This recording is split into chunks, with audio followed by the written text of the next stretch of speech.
Welcome to the Lost Signals Discusses Film and TV.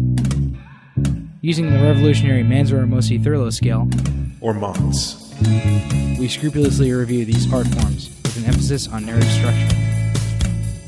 Join us for another entertaining episode.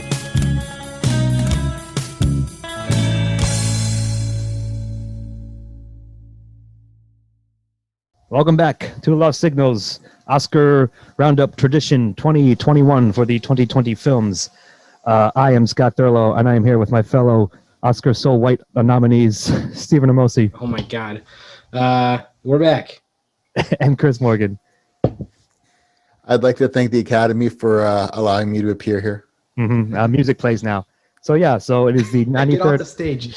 93rd Oscars coming up, and we're doing, of course, like I said, our traditional roundup coverage leading up to it. This episode will come out so when this episode drops, the following Sunday will be the actual awards. So we'll see how good our system/predictions are, and just basically do our thing, how we do it, where we rate our own personal rankings of films from like top tier, like middle tier, and then lower tier, the ones we think are the weakest, and cover like, things we think were snubs or like anything else I left out, like other like just general miscellaneous stuff like that.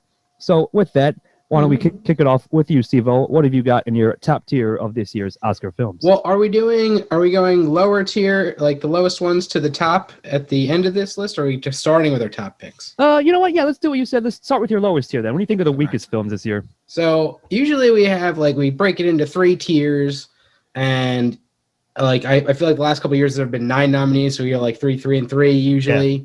But this year, I actually like all 8 of the movies that are nominated, which is a first since we've been doing this, roundup the last 6 years or whatever. But there's one to me that is the weaker of the group that I'm not of the movies that I enjoyed, I like this one the least. And I'm only going to put one movie in my lowest tier, my 3rd tier, and that's going to be The Trial of the Chicago 7. Just because I think there are a lot of other movies, even that came out this year, that kind of do it better than this. Like Sorkin's dialogue is always sizzling, and he's got a decent message in this, but I think it could have been stronger, and I think it could have been he could have taken a little bit more of a stand if he was going to. And also, I think that a lot of the way that Sorkin's scripts work is kind of a trick of cleverness to kind of, make you think that it's smarter than it is because it's so very clever with the way that his dialogue is. He's been doing this since The West Wing and all that stuff. And there's nothing wrong with that per se, but I just think the other movies in this category stand out above this one. So that's the only one I'm going to put in my lower tier. Gotcha. All right, Chris, what do you got in your low tier? My low tier, my bottom shelf is, I agree with Steve-O, Chicago 7. The performances elevated a fairly standard script. It was good going down, but the afterglow wasn't there. And I'm also, sorry, Scott, but I'm also going to put Mank there. You don't have to be sorry to me. Apologize to David Fincher, not me, motherfucker. I don't have to apologize to him. He doesn't have a day job. So. Fair enough. I mean, that is his day job. Well, he doesn't punch a clock. Yeah, I mean, you want to elaborate on that or either of those? No, I mean, I think my biggest problem with it when we were talking about it was I feel like he got caught up in the style over the story. And I found that criticism. They found that detracting, which again was which like the Chicago 7 had a very strong cast to it. Actors age to characters notwithstanding, I felt there's a really strong cast, and I just, like I said, I was disappointed in it. Yeah, that's fair. So, I mean, the one common thing, full disclosure, by the way, it's funny because I have 2 films on my bottom shelf as well, and one is Chicago 7, but I didn't actually see it. But I feel like I don't need to per se, because here's why. Like, I listened to our review, and again, like all of many of the outlets that I trust that I do turn to for other reviews that I check out, like in my notes, it's something like And it's like the most laziest, safest, cheapest, most obvious Oscar baity film of the year. Like that seems to be the consensus, and I get that vibe coming off of it, even having not seen much of it. Like I think I started watching it, just didn't finish it. So like I wasn't even on that review, like I said. So I just feel like, but having gathered like the general consensus, that's what it seems to be. I feel like I don't even need to see it at this point because that's the again the sort of vibe tone coming off of it, and like whatever, it's there, right? But fine, like you said, Chris. Sure, maybe the performances are great, and I can totally see what you said, Steve, where like you might be fooled into thinking it's more substantial than it is because of Sorkin-esque magic or something. But like at the same time, it doesn't seem like it's like, again, their default, like, of course they're going to nominate that film because it's the fucking, like, hits every single point that the Oscars, have always like been accused of resting on the laurels for. They did leave Hanks out this year, though. Thankfully, we thought we were going to have to watch that movie. And yeah, well, because it wasn't Hanks and Spielberg, it was just Hanks. So they're like, yeah, whatever. We would all had to go to my mom's house to watch Apple TV. So. Yeah. And then so I do have that at my most, like, the bottom / weakest one. And the other one I have in my bottom tier is Nomadland. And again, I know that's a personal thing. Right. Like, it's fine. Like, it just didn't do much for me. Like, emotionally, even intellectually, like, it's okay. Steve, I have a nice film. Sure, it's just not God. Like, is my jokey little like note to it. Like, again, Francis is good in it, sure, but it just didn't do anything for me. Like, and I fully understand why it's nominated. I have nothing against it being nominated per se. I just personally, for me, it's just not. It just isn't there. Just didn't get it. I would have been fine if it wasn't, but I have no grudge that it is. It's just that's where I ranked it. So there you go. So I guess like we agree that Trial is like pretty much just like it's the Oscar so white thing. It just seems the most obvious thing for that, and that's one of the major reasons I think it has like the backlash, if you will, kind of against it, and at least from critics like us, I suppose, or in general, and just where we ranked it. So there you go. And to Scott's point, I mean, if you really want a condensed version of what I think everybody said about the Chicago 7, watch Honest Trailer's breakdown of the Oscars this year. Whereas, as Ian said, it was, Sorkin lib-splains progressive issues. They call it chicken soup for the liberal soul. Yeah. So I mean, like that's I a good said, explanation. Yeah. It's a right on explanation. Chicken soup for liberal soul. So if you don't want to see Chicago 7 and you don't really feel like listening to anything long, go check out Honest Trailers. They nail the Chicago 7 right on the. Yeah. Same with that. I'll just add on one more. One of my favorite critics, Chris, is Movie Bob, and again, his assessment of it was pretty much the same thing without so many words, but also describing it very humorously as such, like pretty much that vibe again. So There you go.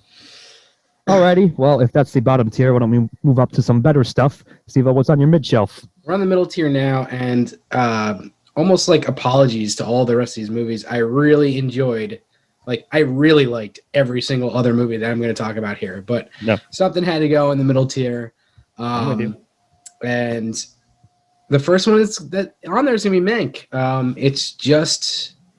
It was really good, but it didn't stick with me as much as some of these other movies. I loved it when I watched it, and then it kind of like slid to the back of my mind for a while until I brought it back up again. I feel like there's some great performances, but everyone, I think that Gary Oldman has been better. I thought he was great in this, but I've seen him fair in enough. performances I prefer in several movies. So the style is awesome in this, but it's it doesn't completely make up for some of the other things, which is why this is going to be down on my list. Still, again, like I said, I love all the rest of these movies, so it's still very good, but it's just not, it just didn't do what I thought this movie was going to do for me, and which was a very high bar, in the beginning. So I get you. It happens, but anyway, that's there. Close, yeah. Another one in this group is Nomadland. I actually, right when I saw this movie, I thought it was gonna be one of my top 3 of the year, but it's another one that's kind of like slipped in my mind. Like it was really good. But I just find myself thinking about some of these other films like more often. And, Frances McDormand has such a powerful, great performance. And so does David Strathairn in that movie. But like, and actually so do all the like random people that Chloe Zhao like got to be in it who actually like kind of lived that life. And she was just like, hey, let's do it. We're going to have Frances McDormand just like talk to you, and then we're going to film it and put it in the movie. And it really works well. I think Chloe Zhao does a great job of filming this and kind of getting interesting performances out of everybody. But it's just that some of the other films like stuck with me more. And then the last film in this tier, I really struggled with between this and number 4. So my number 5 is going to be Sound of Metal. Actually, goes into my middle tier. I feel you. Loved this movie. It's definitely my favorite of the middle tier ones that I'm gonna name. So I'm gonna name 3 of these because I want 4. Honestly, I'd put 7 movies in top tier if I didn't think that was cheating. But like, I really love this movie. I think that it's terrific performances all around, and just the sound. Like what I really loved about this was the sound design of it. I thought it was just absolutely brilliant. Some of the best sound design I've ever seen in a movie. So, I mean, that's my middle tier. I mean, I'm going to be full of praise for everything from this point forward, but I had to drop something down to the middle. So that's fair. All right, Chris, what's on your mid shelf? I echo Steve. This is really fucking tough because there's about 3 films that are on this list that I would have put on this list. And it's just going to come down to a couple of ingredients, some minor nitpicks. I'm going to pick, I hate doing this. All right. I'm going to probably pick Minari as one of them. I want you to understand, and to anybody's listening, these are razor thin. Yeah, man. Because Minari is an excellent movie. Well, I think you're gonna find that like all of our lists are gonna be really different, like in terms of what we put where, because like a lot of these movies are so close. Anyway, go on. I feel you guys up to these are second tier in no particular order. This is not but Minari, there was a level of hit in some areas, kind of hitting a little close to home in certain areas, and then it never got conventional, and that's one thing I can say about most of these films. But that's gonna. I'm nitpicking. I don't have it. I had to put something in second tier, so Minari's there. It's a good field, so yeah, it's like you said, Chris, it's gradients. It's an outstanding movie. I'm gonna pick Nomadland as well. I adored this film. You adored it? Just kidding. You said you adored it. I adored it. And Promising Young Woman is going to be second tier only because one of the people I listen to online, Jesse Gender, Beth and I were talking about her take on it. And there, at the very ending, it became a little conventional. It would have been better at a less is more thing. I don't really want to get into details because I'm past spoil. I don't want to spoil anything here, but I think there's one part they should have stopped, and it was just a slight overstep to convention. Again, it's 5 minutes, if that, out of this entire film, but we got a nitpick. So those are my second tier. All right, fair enough. So yeah, I'll do mine in order. So the top middle tier, the top of the middle shelf, if you will, the best of the middle shelf I have is Mank. And like I sort of agree with you guys, like it's my personal favorite, and I admit it's a little odd given that I put it in middle tier, but I do think the strength of what I do have in the top tier is just it outshines Mank.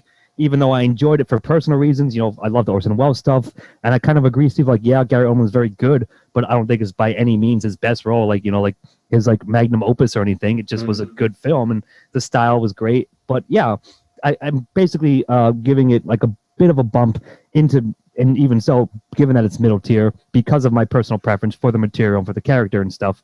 But yeah, it was fine. But it is my number one mid shelf. My number two is actually Sound of Metal, again, also by Razor's Edge. It's solid as hell. It totally deserves to be in the nom, but it just got eclipsed by the top three, like I said, that I'm going to say in a few. But it was a super awesome film. Like you said, Steve-O, yep, sound design absolutely stand out in it. Riz Amin, awesome as well. It's just that, again, this is the Razor's Edge where you're saying, Chris, where like, I just had to put something else in mid-tier, and that's that. And my third one is actually going to be Minari, which I think is like I put it in third of mid-tier. It's good, just not great. I'm totally fine with it being a nom. You said you liked it a bit more, and I get that. And I'm not saying I hated it, or again, it was a bad film by any means. It's just that's where when I was cutting up my own rankings, I decided that it just wasn't as standout. It wasn't as impactful / memorable to me personally as the others, but it was a very good film, and I have no problem with it being a nom. I'm just putting it at number 3 on my mid-tier. Can I say one thing about Minari, since I was not Certainly. on that podcast? Will Patton's character. They set up a lot of characters. You walked into this Reagan era 80s. You walked into it considering its geographic location that there'd be some xenophobia because there were, someone like Will Patton, who is actually made fun of by the other kids who went to church. I found all these people very genuine. It did not pander to the lowest common denominator or create any additional drama that it could have created. So I definitely want to applaud Minari for succeeding on that level. Yeah, I feel you. Totally agree. I actually wanted to. That remind me, I did want to use the term word pander when we were speaking about Trial of Chicago 7 because I feel like again that was all. It was often described as such as being pandering. So that is the film that's pandering. You're right, but I agree. Minari was not, and it did have some nice subversions, all out like the example you just pointed out. So. So there you go. All right. All right. So now we're into the cream of the crop, if you will. And I think it's up to you, Steve-O. And you said you had 4 of them. So why don't you let it rip? Yep. This is my long list. Because the nominees were so good, I put 4 in my top tier. And I'll count it down from number 4 up to number 1. Or I'll count it up from number 4 up to number 1. My number 4 is going to be Promising Young Woman. I was not sure, like it was between that and Sound of Metal, which were both awesome for what was going to breach top tier and what was going to go into the horse race. You're saying, as I like to often describe. And what it came down to is that's one of the movies on this list that I find myself thinking about like fairly often. And like going back to, that it was a movie that at the time made me like both uncomfortable and also like it was just kind of like funny and but like fucked upedly funny where it just did a lot. There was a lot going on in it and I go back and I think about that movie fairly often. So that's why it kind of edges out Sound of Metal, even though I also think about Sound of Metal a decent amount as well. Sure.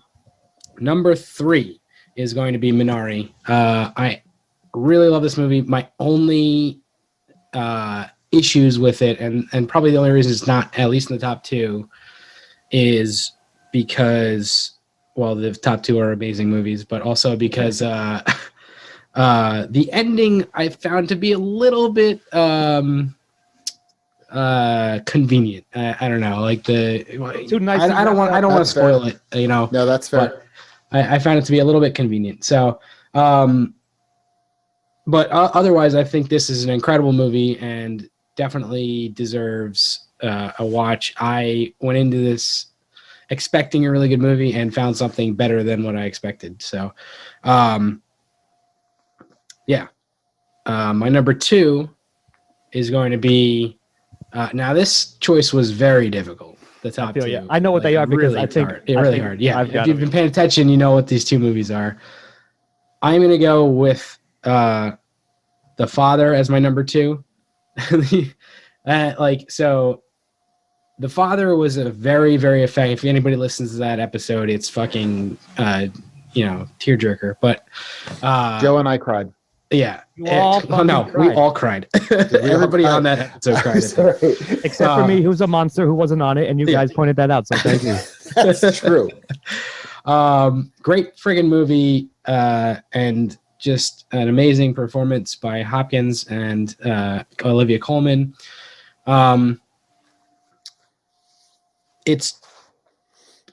it was a difficult decision to say which was going to be one, which was going to be two, and I'm not even like this is kind of just what I was feeling right before, like as I was putting these in order right before. Like I said, it could be a horse race where like they're literally Yeah. nose and nose. I mean, ask me tomorrow, it might be a different answer, but so that one it just really really affecting and just a great personal movie, and then Judas and the Black Messiah was such a fantastically like original vision of a historical event or a historical period with Fred Hampton and everything, and it really was just an awesome movie that I kind of go back to a lot and think about, like I've been saying for a bunch of these movies. I go back to and think about this movie a lot. And I watched it twice the week it came out, and I really, I feel like I'm due for a rewatch already. Like I want to go back and check it out again just because it's super powerful, really great acting all around. And just Shaka King, I believe is the director's name, does an awesome job. And I'm looking forward to seeing more from him.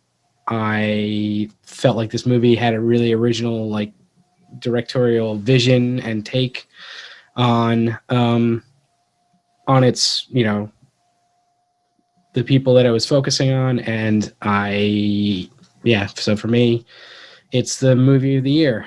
Yeah, so that's my top tier. All right, I feel it. Chris, what is your 12-year-old single malt of films?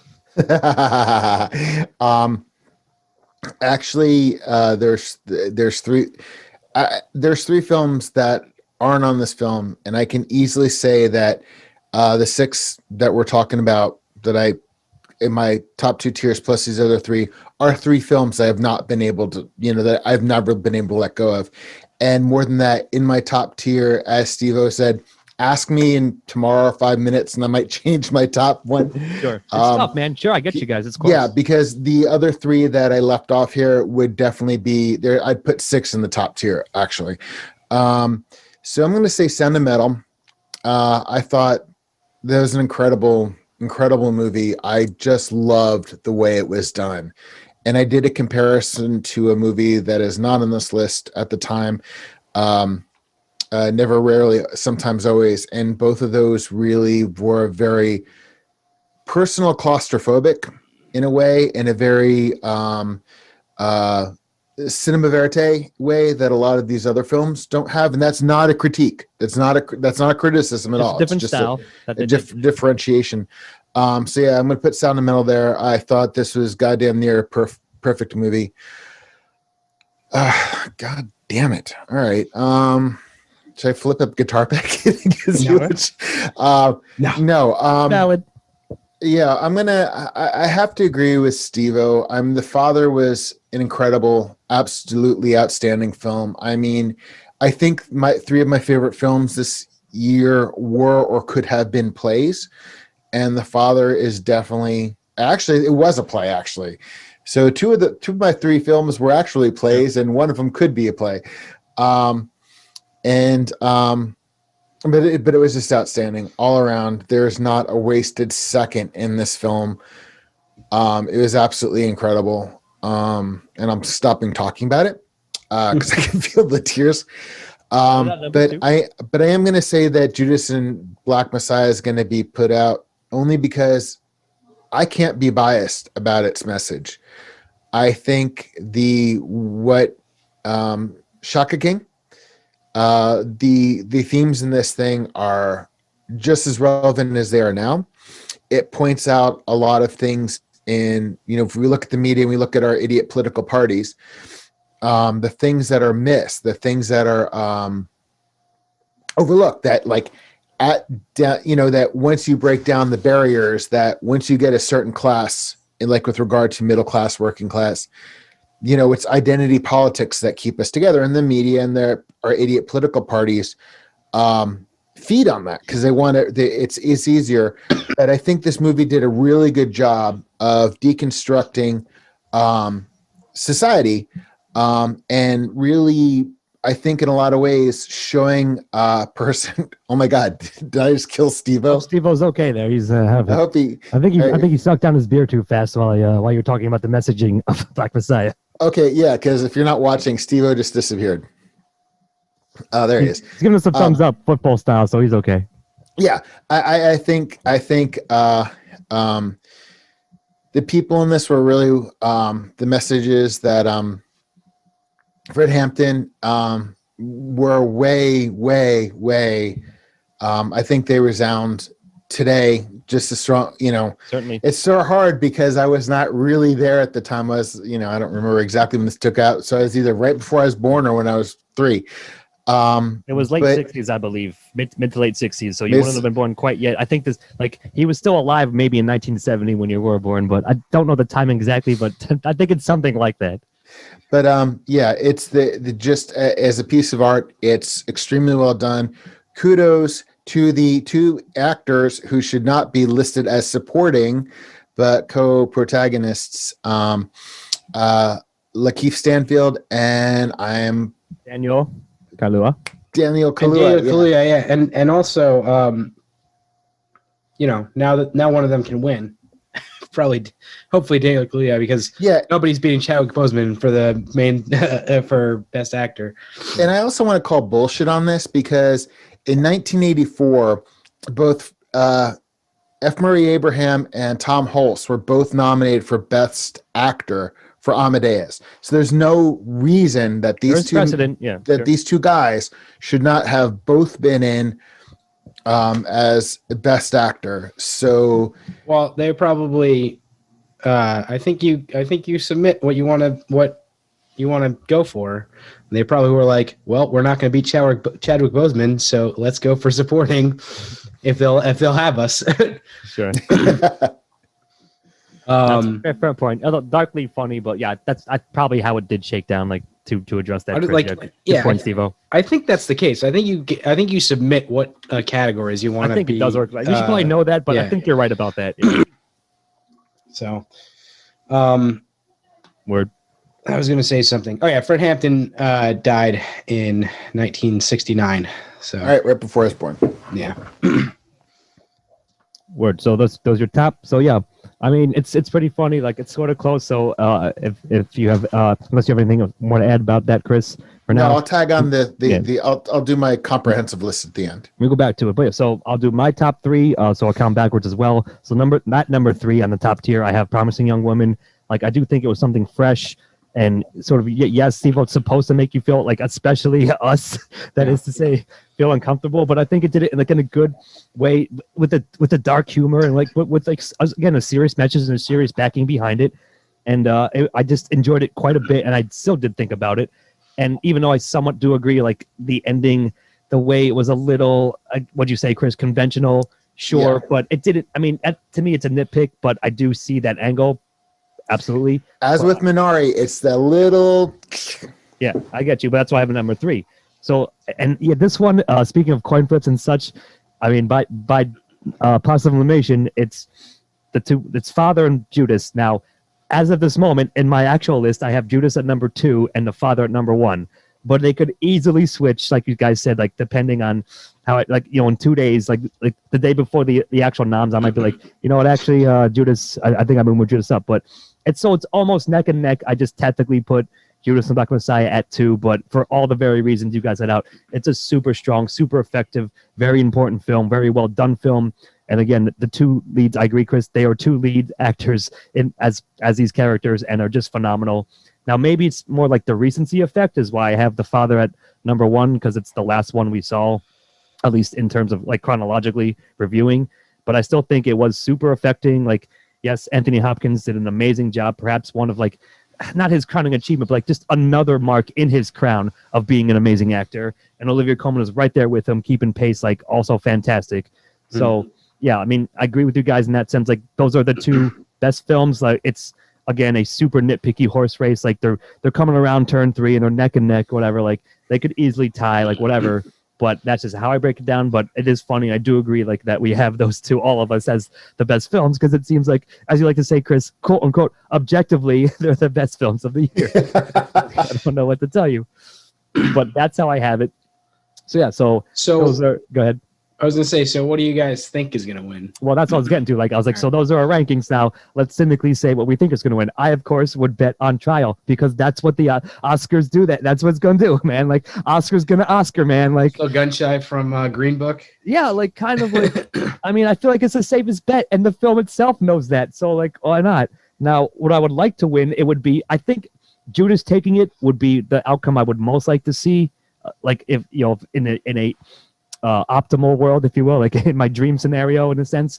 But again, cynically, like what I would bet on would be Trial, but I would actually like to see Judas. And if the father wins it, that's perfectly fine too, but I would prefer Judas again by a hair's breadth. So yeah. What do you guys think? I think Nomadland's gonna win. Yeah. I mean, that's probably a good bet too. Yeah, true. And you know what? I wouldn't be mad for Chloe Zhao getting the win. I think she's a good a really good filmmaker, and I think that I wouldn't be mad about it, I guess. I just don't think it's like the most deserving. What would I like to win? Yeah, probably Judas and the Black Messiah. But can't always get what you want. Stranger things have happened, I suppose. Parasite was sort of like out of nowhere, but like a dark horse.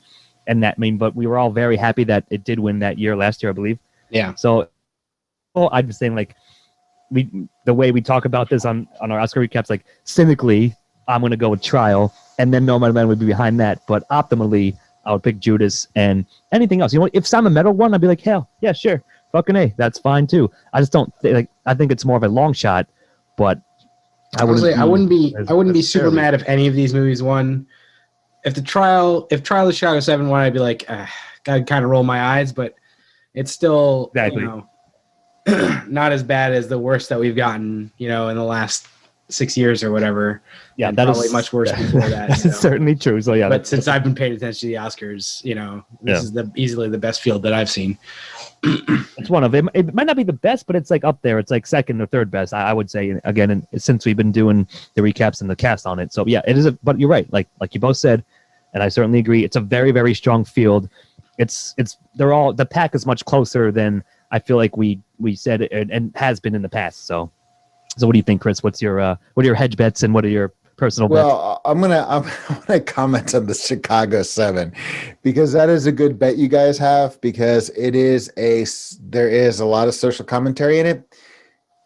It's got a somewhat diverse cast, diverse enough for Hollywood, and it's a perfectly good chicken soup for the culturally liberal soul. I mean, I'm trying not to delve too far into it, but yeah, you guys are pretty much right. If we're gonna go to a social message film, that's probably the one they're gonna go to. But my bet's on the father. Without question, my bet's on the father. I mean, You guys made a great point for the Chicago 7, and unlike you, I actually will be kind of irritated if it wins. I think you'd be the most irritated, we'll say, because I won't be like jumping for joy, but like you said, Steve, like. Yep, obviously is what I'm going to do if and when it wins. I mean, because both Mank and Chicago, I feel like are a niche film in a way. With regard to one being very stylistic and one being a boomer's delight. Let's call that one. I like that quite a bit. But I think the other ones on the list are so unique. I mean, part of the reason we had a hard time listing this is because these are 6 very different films, very different tones. Thematically, they all address different things. There's a level of all of them are personal stories. Yeah, in such a very in the same kind of way, in that they're very human, they're very very rich. They're in a lot of ways, every one of them is a certain kind of slice of life film. Judas and the Black Messiah, more historically so. I'd say stylistically, The Father and Promising Young Woman would be the more stylistic of the human stories. Sure. and Nomadland, Minari, and Sound of Music would be the Cinema Verite. Sound of Music. Sound of Music did win. I said Sound of Metal. Did I say No, Sound you of said Music? Sound of Music, which is why I thought it was funny. Fuck that. All right. No, Sound of Music.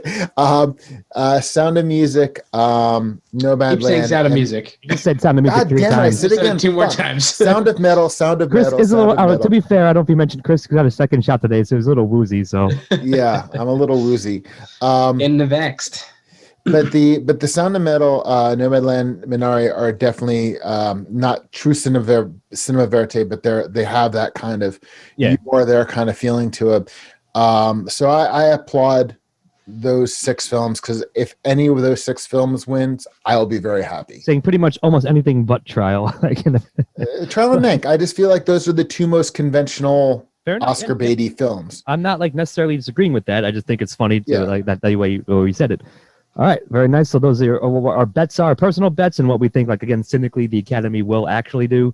And then I think the one of the last things we do, or at least if not the last, might be one more thing, but we do our snubs, what we thought was snubbed here and there. So, Steve-O, what's on your snub? What's on your Academy fucked up this year again list? I'm gonna try and do ones that you guys will not do. So, Okay. I mean, I've got a bunch of them, and I think my list encompasses probably the rest of your lists. So. It does, at least for mine. So I'm gonna say Palm Springs could have. There was a little bit of a push for Palm Springs, and I would have been like, and I was kind of like, that would be kind of delightful. At least like one, happy movie gets on this list. Well, I guess Minari was kind of happy, despite the fact that in a relative way. yeah. But Palm Springs is like more of a fun like comedy that was actually really good, like better than it had any reason to be. And yeah, I'm not surprised it's not a Best Picture Oscar movie, but there was a little bit of a push for that for a little while, and I was like, that'd be interesting. I don't suppose either, like that you mentioned, like I would have been fine with it, but I understand why it's not. But if it was, I'd be like, yeah, all right, right on. Yeah. So let me leave it at that one. You guys say a couple that you want to say, and then I'll come back to my list. Yeah, you can Are certainly. we going to do one at a time, or do you want the thing is, Steve-O's other ones pretty much are the ones we have too, Chris. So why don't you do one of yours, and then I'll do one of mine. Okay. I'm going to say, because I know Steve and I definitely have one on the list together. But I am going to say Never, Rarely, Sometimes, Always. When I first saw this film, I was a little put off by the style, because it just stylistically, it seemed to get a lot of those independent films like I'd see like, in the late 90s. Like I was in California in the late 90s, and you could 24/7, you go to any film you want. And I saw some spectacular stuff. But as with everything, the devil's in the details in this movie. And there are just such glorious human touches. Like, when her friend is making out with the guy, because it was kind of an obligation thing, and she's holding her hand behind the pillar in the subway, the support for the subway. Yeah, that thing that holds the ceiling up, that's made of metal. She's holding her friend's hand over it while and it's just the devil's in the details in that film, and they really could have shown. Again, the detractors, the woman working at Planned Parenthood, who's a more conservative person, versus when you get to the city, things become more bureaucratic and more pragmatic with regard to that. As I said before with Sound of Thunder, I really should have given this a 3 on plot. Sound of Thunder. That's awesome, man. Fuck me. Sound of Metal. God damn it. Sound of Metal. I remember that film. It was awesome. Jesus Christ. I'm out of it today. I apologize. I apologize to our listening audience. But yeah, Never, Rarely, Sometimes, Always is a gorgeous little film, and I really wish I had given it a 3 on plot. Now, see, I don't have that one on mine, but like it is like it's feels as if that is again a film that would be easily in the noms this year, right? I think it did have like a push here and there, just didn't make it. But yeah, I do agree. It's somewhat to a degree surprising that it isn't, because I did think it was a quite good film, and it's very much in the Oscar-ish vein, especially sort of the through line that we mentioned that sort of goes applies to all of these films this year. Like you said, Chris, like very down-to-earth humanistic stories that are told like in their own style, in their own vein, but kind of share that element throughout them. So yeah, I was a bit surprised, but I'm kind of like okay that Never Rarely didn't make it, but at the same time, I'm like, it kind of maybe should have, like whatever, like I don't know, but it's a good snub. I do think like in general, the performances and the themes and so forth, as you mentioned, do warrant it being like it's a top, a very high quality film. Just didn't make the cut. Now I have a similar one. I think like, and maybe this is probably one on both your lists, but since I get to say one of my snubs now, I'm gonna go with The Five Bloods, and which Chadwick was also in. Now he's not the main. Like I think Delron was. I don't know if he's Delroy. Yeah, sorry. Is he up for Best Actor? I don't remember that offhand. I'm not sure if that's true, but I feel like even so, like the film itself, I think is one of the bigger snubs this year for not being in the Best Pick noms, because I do think it was a very strong, power film. Again, in the vein, again, somewhat similar-ish, at least in a very general way, to Judas, to something like that. But I just feel like it was one of Spike Lee's like best films, and it just seems odd to me. But I'm not like surprised because of my cynical nature that it isn't. But I do feel it's a pretty big snub, and I wanted to take my time to mention that one and give it credit that I felt it should have easily been in the noms this year. So. All right. So what else you got on your list, Steve? I'm going to say another one that's not the one that Chris and I are going to share. Okay. So everyone was talking about how First Cow was going to be an Oscar nomination, and I like that movie probably the best of like all of us, I guess. I still haven't seen it. I'm sad to say. It wasn't very slow. It's like it's just a like almost meandering movie, but like it's just really gorgeously shot and just a cool little story, little self-contained story. I could have seen it getting nominated. Now I'm not saying it's like a super huge snub that it didn't get nominated, but I could have seen that movie getting nominated, and it didn't. So I figured I'd throw it into my snubs here. I hear you. I feel like it did have like more steam like much earlier, and then sort of like petered out a bit. And there was this, there was. I think it actually came out in 2019, which is weird that it was like still it could still fit in, but like it didn't. Well, I think because of the weird release thing with the pandemic, or there's some technicality with I don't know whatever what it was, it was something like that. But yeah, I mean, generally, I could totally see it being the knobs, but I'm more fine with it not being it because it was a good film. It was, again, perfectly fine. Yes, well shot, etc. Check out our review of it, but it just wasn't. It crossed my mind when I was making my snub list. I was like, nah, it's not even really that big of a snub to me. Like, I don't know, like whatever. But I mean, you covered it anyway, so either way. All right, so I guess back to you, Chris. You have anything else? I think Steve was I one do. For you, I actually have three films. I was gonna say I have three films. Like the 9 I chose are like my top tier, and I have 3 in my second tier. I guess I'll save those for later. But I know that each one of these is one of you are gonna get. So I just take it. Go ahead. All right, I'm gonna say. Do you mind if I take this one, Steve-O? Or do you want to take? I saved it for you. All right, I'm taking this because it is the only Charlie Kaufman film I've ever liked from beginning to end. There's bits of Charlie Kaufman films, parts. To me, Charlie Kaufman is the sum of the parts is greater than the whole. I'm Thinking of Ending Things was not based on a stage play, but this is the other one that I feel like could be based on a stage play. It is based on a novel that I just read actually, and was very good. It's you were telling that the novel just not a play itself, Chris. Yeah, but it's an outstanding film. It's beautiful. It's kind of like there's elements of like Twilight Zone and so forth, and changing perspective narrative. It's a wonderful film, and it was definitely snubbed. Honestly, of all the movies that came out this year that I loved that were actually nominated, this is my favorite movie of the year. Still, and it's just because it was like the perfect movie that I love. Like it's like I've always loved like Charlie Kaufman type movies, and this is like super Charlie Kaufman and super like just bizarre, surreal type of stuff that that I really, really, really connected with the source material or the on-screen material and loved it. And then I read the source material, the novel, just recently. Actually, just finished it like 2 or 3 days ago, and it is also amazing. Just a very, very good book, and worth a read if you like the movie, or even if you haven't seen the movie. So yeah, I'm thinking of ending things like The Lighthouse before it. Not nominated, but my favorite movie of the year. So yeah.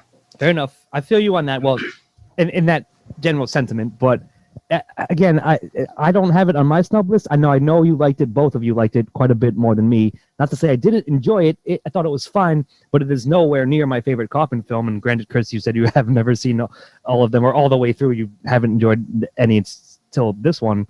Now, again, but I would say that somewhat cynically, like, again, you can make a case that it's an Oscar baity film because of its pedigree, but I'm also not saying it's not, like, it's cheap in the sense, like, it's totally fine that if it were, but again, I'm also, like, not the biggest, like, I can't believe they didn't fucking nominate it. Like, it's fine that they didn't, but I'm saying traditionally it's a film you would think of. You could, like, point to, like, oh, definitely, like, it's an Oscar-ish film, Yeah. right?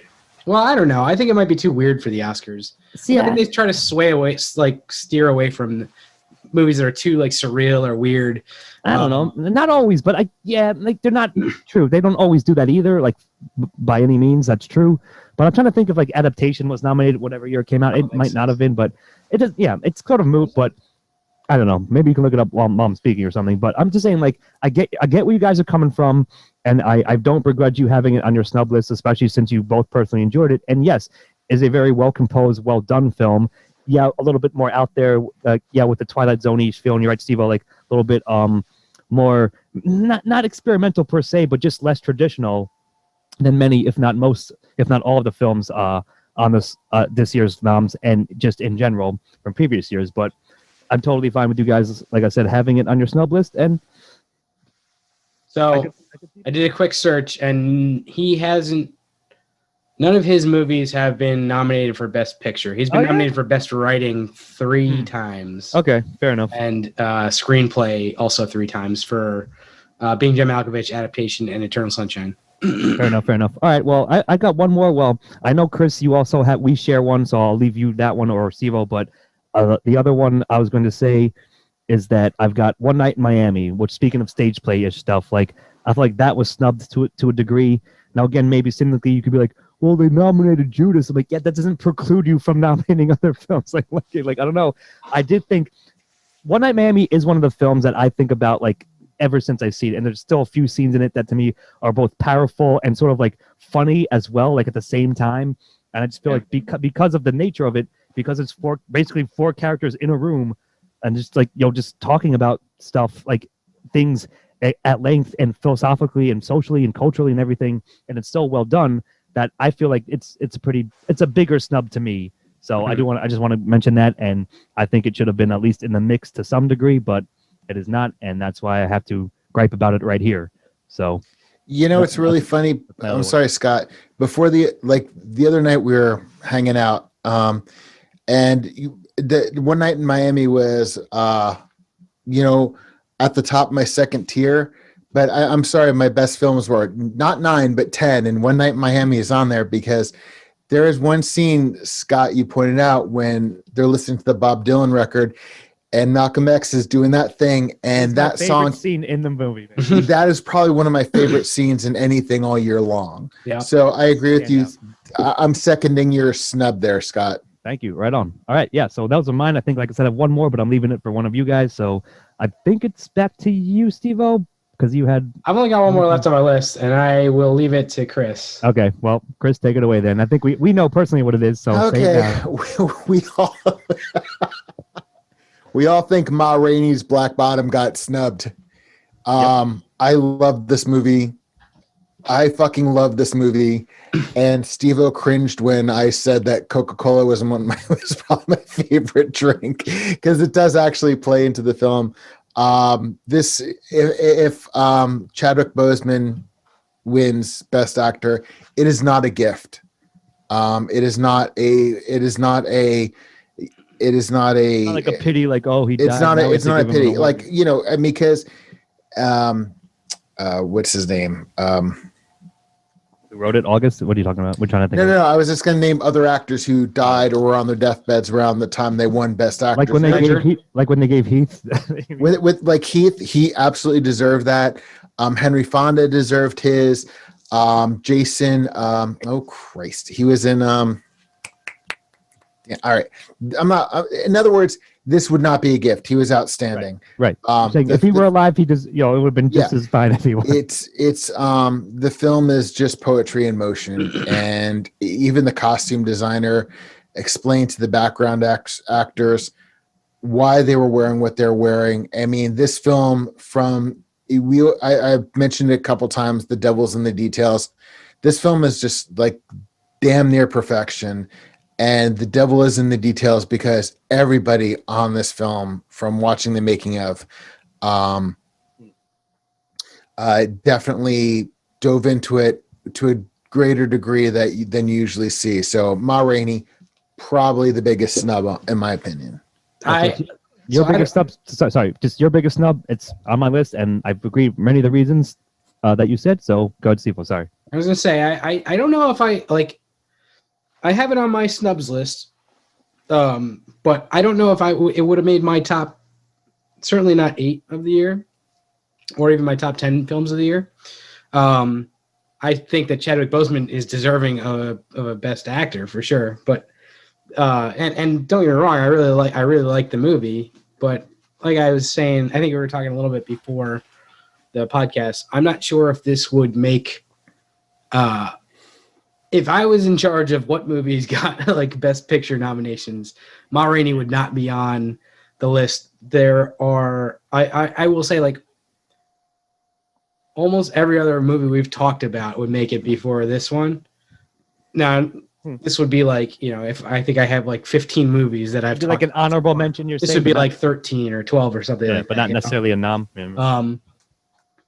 But that said, still a very good movie in a very strong year, and Chadwick Boseman's performance absolutely outstanding, like just fucking incredible. So I know I am basically considering it a fact right now. I'm saying that he's already won, and I'm very okay with that.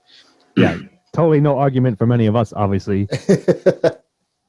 But yeah, so like, I mean, again, generally agree. Like those are the ones that we thought. Like for me, again, my biggest one is The Five Bloods. And then, well, it's close, but again, it's almost a horse race between what I think are the biggest snubs. But I agree. I think Ma Rainey is like the least snubbed thing, even in light of Chadwick being nominated, which I agree. Also, Steve, like you might as well give like it's a lock. Like I would bet anything of that they're going to give him the award. Yeah. Like, and again, 100% deservingly so. Whether or not, unfortunately he did pass away, but were he alive, I think we could all agree like he still deserves it regardless, no matter what. So yeah, I don't know. Very good performance for sure. And it was Jason Robards. I don't know if he was from Magnolia. I don't know if I can't remember if he won or not, but that also is a role that was not a gift. Yeah. Considering he's playing a man on his deathbed who is on his deathbed in real life. I just want to bring up from life, right? Yeah, I just want to bring up 2 more things. One Scott already mentioned. These are kind of on my honorable mentions. The Five Bloods. The only thing wrong with this film, is, as we said, they really didn't need the heist subplot. They didn't really need to get into the whole gangster thing because the personal, emotional stories spoke for themselves. They were just so bloody strong that just something even remotely conventional, was the only knock on this film. And the other one I'm going to say is they turned Chris British for a moment. Yeah. It's a fine framework. Did I turn British? You said they're so bloody strong. Wrong and they were so bloody. Well, I've been working on my Ontario accent, so sorry. And the other one I want to mention was Honey Boy. 2019, man. I don't think that was even. I think that was. I thought that was this year. I thought that was eligible last year. I think it was a 2019 film, Chris. So like, I don't think. Was it? For some reason, I thought it was this year.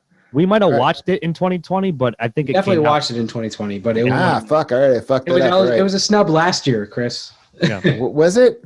Yeah. God damn it! I thought it was released this year. That's why I was just like, all right. The years have stopped meaning much, but yeah, I believe technically it wouldn't have counted anyway. Yeah, it's 2019. Okay, so all right. And then Shia got in trouble this year, so yeah, which is one of those things. But Shia being Shia scumbag, so yes, Shia being a scumbag. But yeah, the Five Bloods, like I said, is if I was gonna put in an addendum, an 11th film, it would be there because when this film is strong, it's firing on all thrusters. And if you listen to our review, you heard my 10-minute rant about how our soldiers are treated. So yeah, that's that.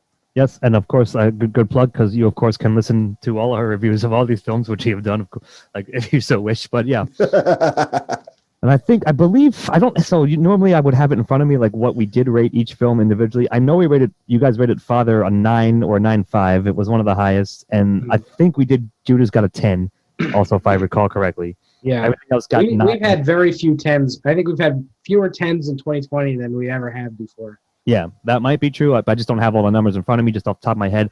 I believe those are the ones I do remember more clearly. So those are the ones we both kind of personally like, obviously, and then also what our actual mathematical scientific scale says are the best anyways. Yeah. So yeah, man. So yeah, boys, I think that'll do it. I don't know. Do we have anything else? Did I forget anything to cover? I don't think so. I don't think so. No, I think that's good. It's going to do it. Those are our opinions. So yeah, leading up, this is our pre-Oscar coverage. So let's see how we did, I guess, afterwards. But that's how we feel. Yeah, that's how we feel. That's how we rated them, and that's what we think will happen, or at least is likely to happen. Yeah. Whether or not we think that's a good thing, which ones? bet on Judas for the long shot. Let's go. I would like to place a small bet on Judas, and just in case it pays off. Not just in case, but on the chance it does. On the chance that somehow they don't jerk offly hand it to the trial, as we said. And I think we said enough about that. Anyways. So yeah, that will do it for the MOTScars, if you will. 2021. Well, I guess these are technically the 2020 awards, but here we are in 2021. Because oddly, of course, they had to push it back a bit. The Oscars, I think, this is the latest they've ever been, or have been in a very, very long time. Well, they're certainly usually about 2 months before this. Yeah, they're like usually late February. Now they're late April. So yeah, whatever. But that is our coverage of it for this year. I have been your snubbed director, Scott Thurlow, here with my fellow nominees who may or may not win, Stephen Hermosi. Let's go, Judas and the Black Messiah. Mm-hmm. And Chris Morgan. Thank you for the snub. Indeed. You're welcome. And thank you all for joining us. We shall see you next time. Good night and cheers. Try not to trip on the red carpet.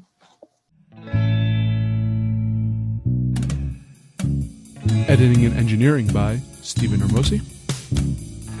Music by Christopher Morgan. Check us out on YouTube and iTunes for the shows, and on Facebook and Twitter for updates. Or MOTS?